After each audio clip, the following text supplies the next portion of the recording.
Einstein said, "You cannot measure a fish by its ability to climb trees."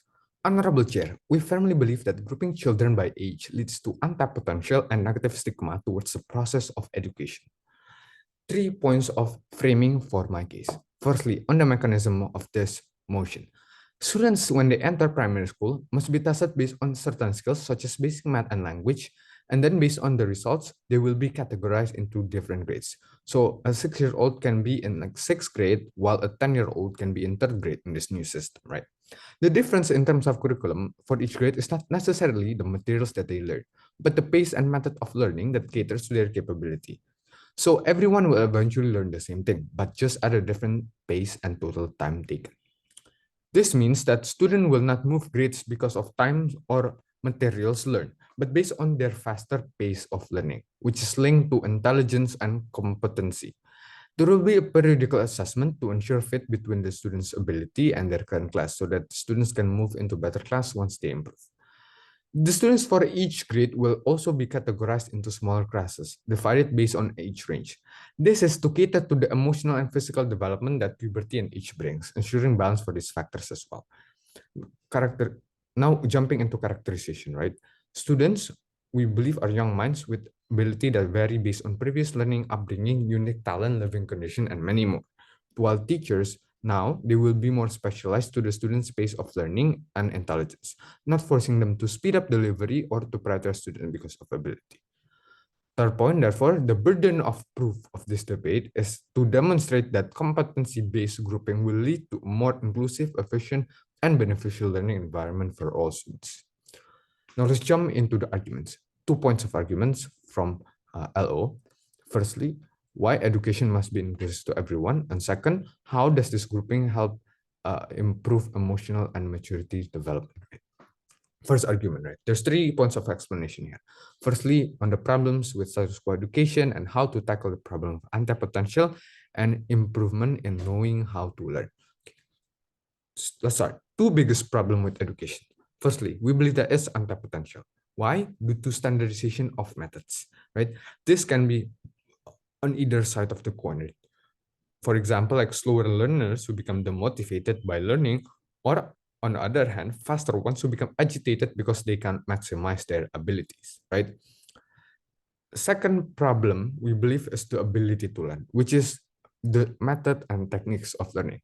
Education system has failed or has not reached its maximum potential, we believe, because it does not teach the student on like how to properly learn, how like to the techniques and the ways of like optimally learning. And we believe this is important because this transcends beyond school to their like careers and their life later on.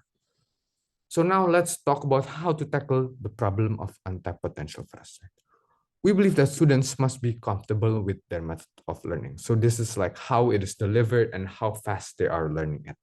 The problem in status quo is that it is impossible to fully tackle this issue because of the variety of skills among students in a grade.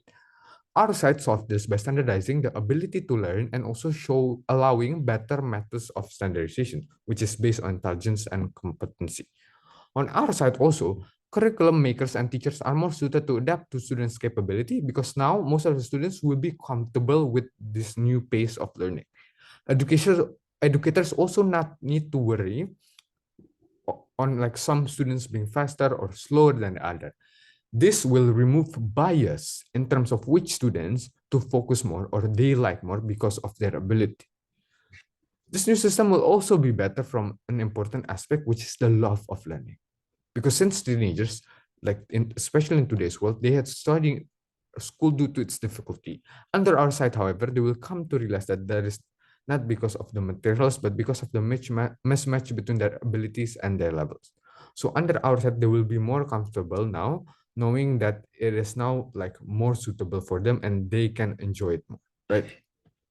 Now, third point here on how this will improve or emphasize the methods of learning for students, right?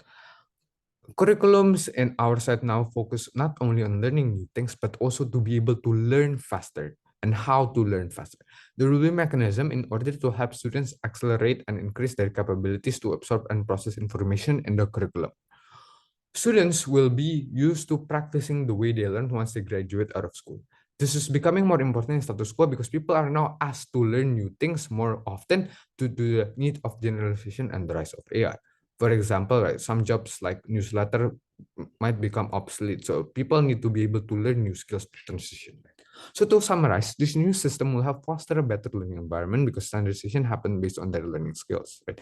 Not only this will make the learning process more efficient for both students and educators, but it will plant love of learning and adaptability for future generation. That's why our case is better. So now jumping into the second argument here on how this grouping will develop better emotional and maturity development. 2 points of explanation. Firstly, on the mechanism in place we have, and secondly, 3 reasons why this is actually better under our side. Okay, firstly, we have set up a mechanism on how this can be avoided, right? As mentioned in framing, we recognize the importance of emotional maturity between peers and how this affects learning. That's why we set up smaller classes in a grade based on closer age range to help minimize this. But okay, let's entertain opposition case that even if this is still not enough, we will show you why our solution is actually better for the students' emotional and maturity development. So like 3 reasons on this. Firstly, on peer pressure and bullying. In our system, peer pressure and bullying will be better than opposition side because now academic factors will be less of a difference in terms of like students, right? That is to say that even if grades still vary among peers, students will be more comfortable and tolerant knowing that they are a group with people like with similar skills. On the other hand, right, bullies will now be more aware and like discouraged from like bullying each other because if their peers are dumb, it means they admit that they are also dumb because they're categorized in the same skill. So there's irony in this, right? Second reason, stronger self-esteem. In our case, students will now not only learn better and enjoy the process of learning better, right? But this also translates to better performance, and in the long run, it builds self-esteem and confidence in their ability.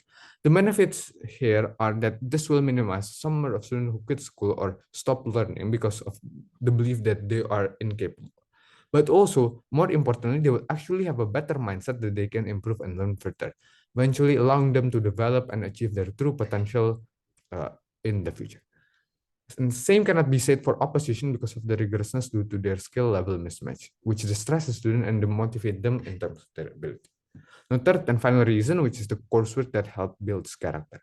This is to say that one of the important things that build character from school are actually the level of rigorousness and the responsibility of like different grades. Right? For example, like the things you must do in grade 11, definitely much harder than things you must do, like the responsibility you have in grade 6, right?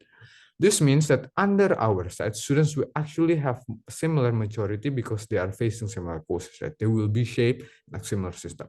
But not only this, what is different from like opposition cases that these courses actually suit them.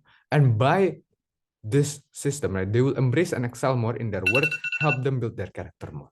So with all these reasons, we are proud to propose. Thank you.